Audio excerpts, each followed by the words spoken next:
Graças a Deus, que Deus abençoe a sua vida, a sua casa abundantemente em nome de Jesus. Estou aqui para dividir um recado de Deus para o seu coração. Hoje é domingo, né? Domingo na Igreja da Graça é dia de buscar a presença de Deus, o fortalecimento, né? Um dia que nós estudamos a palavra de Deus e eu tenho a certeza que Deus falará contigo, né? A palavra que eu estou hoje pregando na igreja, né?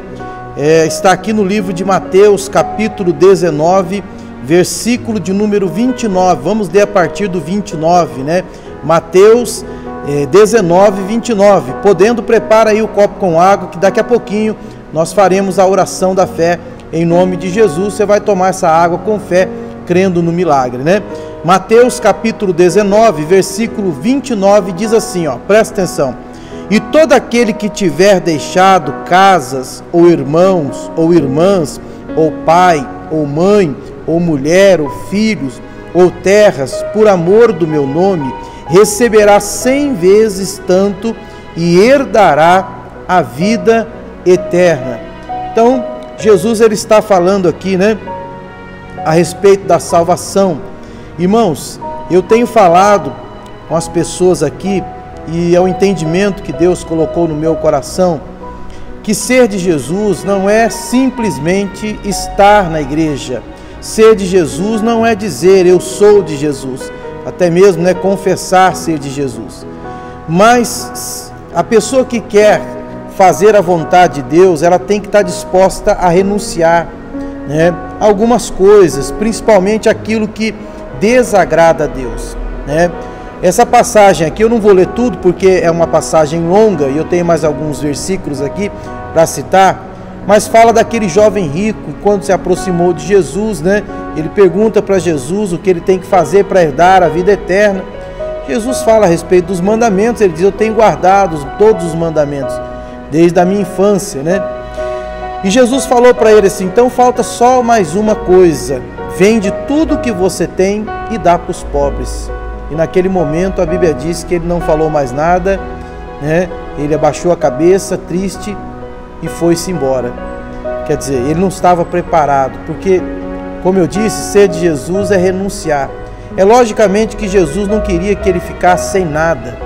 Jesus fez um teste com ele ali, e ele foi reprovado. Significa que Deus não estava em primeiro lugar na vida dele, até porque se tivesse, né, não teria problema algum, mesmo diante, né, daquele pedido de Jesus, né? A gente sabe que muitas pessoas têm bens porque têm lutado, porque têm trabalhado. Talvez aquele jovem, né, trabalhou, né, bastante para conquistar aquilo que ele tinha, porém nada se compara ao plano de salvação. Até porque tudo que nós temos aqui na terra, né, tudo que a gente conquistar aqui na terra vai ficar por aqui, mas a salvação ela é eterna. Então o Senhor diz: aquele que deixar, agora lógico, ele não está falando para a gente abandonar, não, é que nada pode estar em primeiro lugar a não ser o Senhor na nossa vida.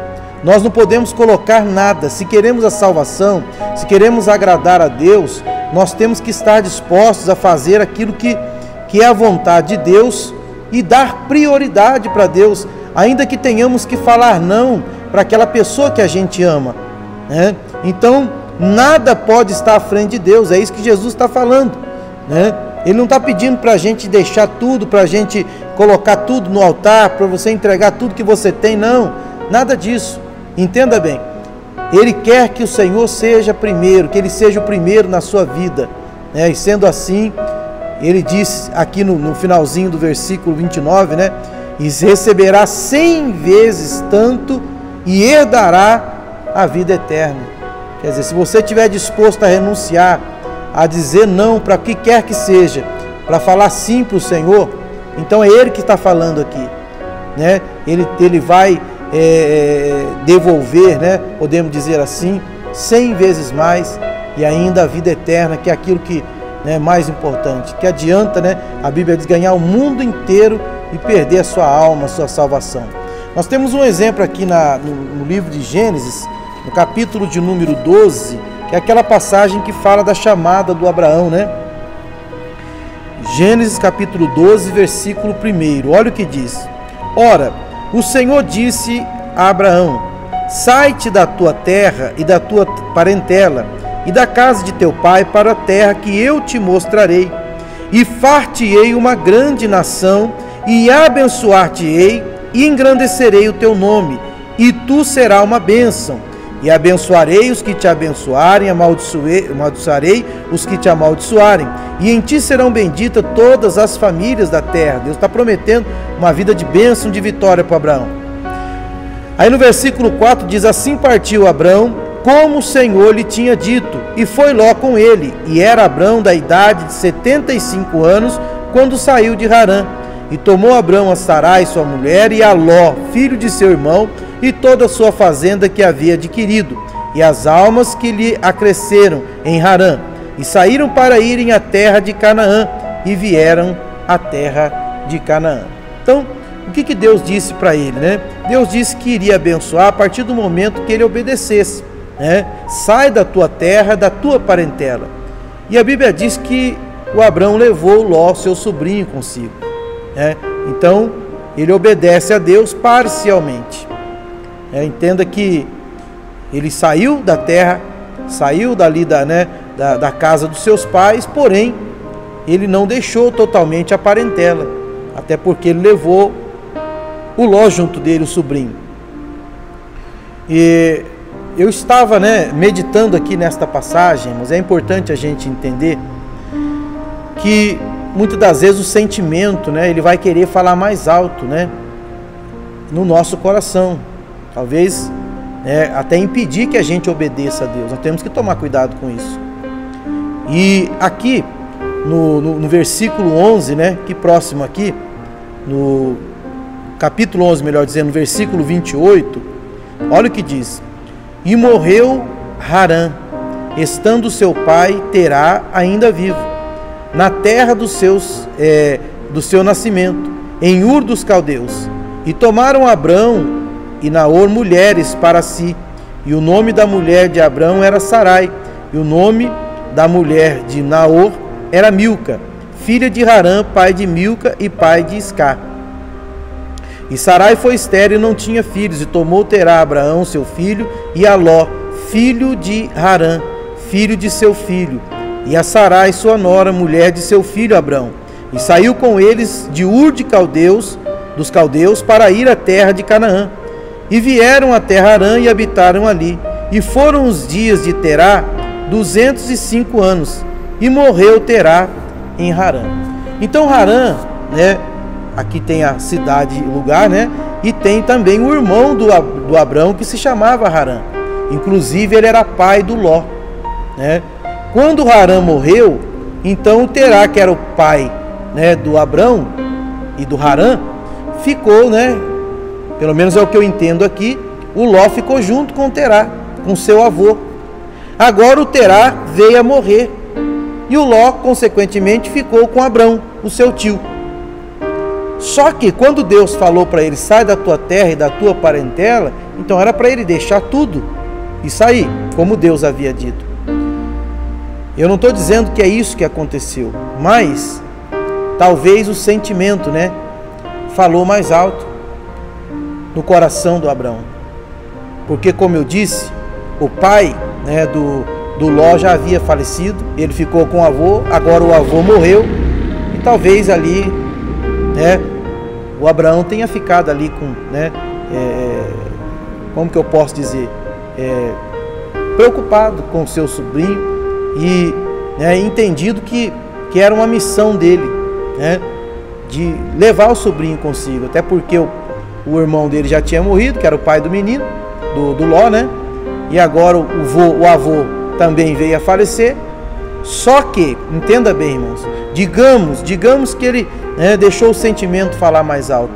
Quantas pessoas que muitas das vezes deixam de fazer a vontade de Deus, porque deixa o sentimento falar mais alto. É uma situação que a pessoa fica com dó, fica com pena e acaba deixando de fazer a vontade de Deus. O que ele teria que ter feito aqui? Chegado para o Ló e dito assim: olha, você estava com o seu avô, meu pai, agora Deus me deu uma missão e eu não vou poder te levar, mas eu creio que Deus vai te abençoar. Desse uma palavra para ele e prosseguisse. mas ele foi.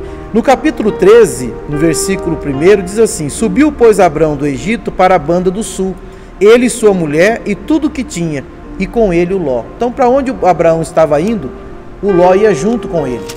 No versículo de número 7, capítulo 13, versículo 7, diz assim: e houve contenda entre os pastores do gado de Abrão e os pastores do gado de Ló, e os cananeus e os ferezeus habitavam então na terra.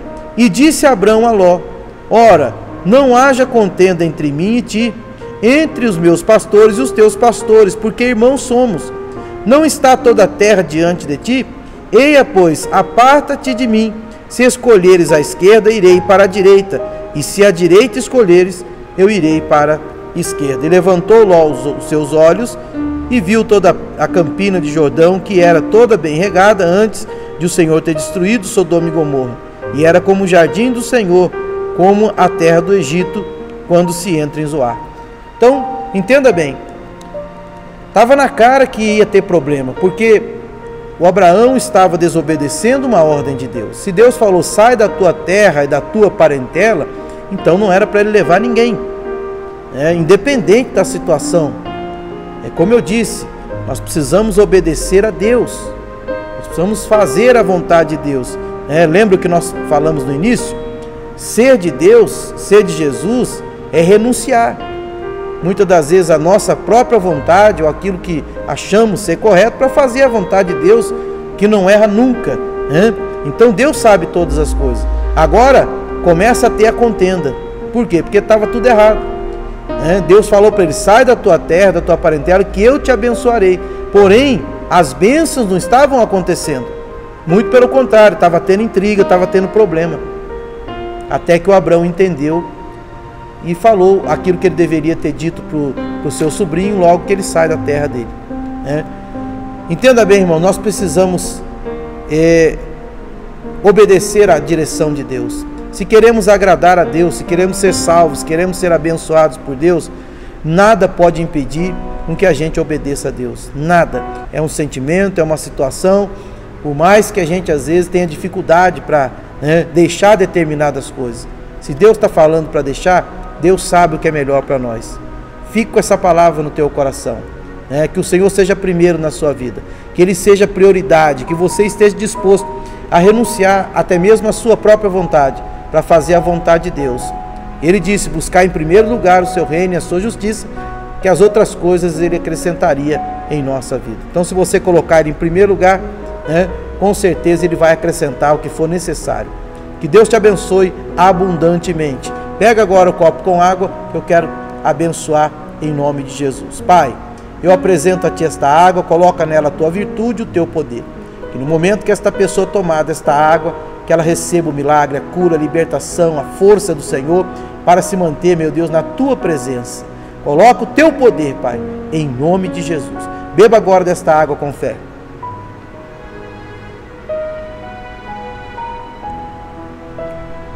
Graças a Deus. Toma posse da Tua bênção, fica com essa palavra no teu coração, em nome de Jesus.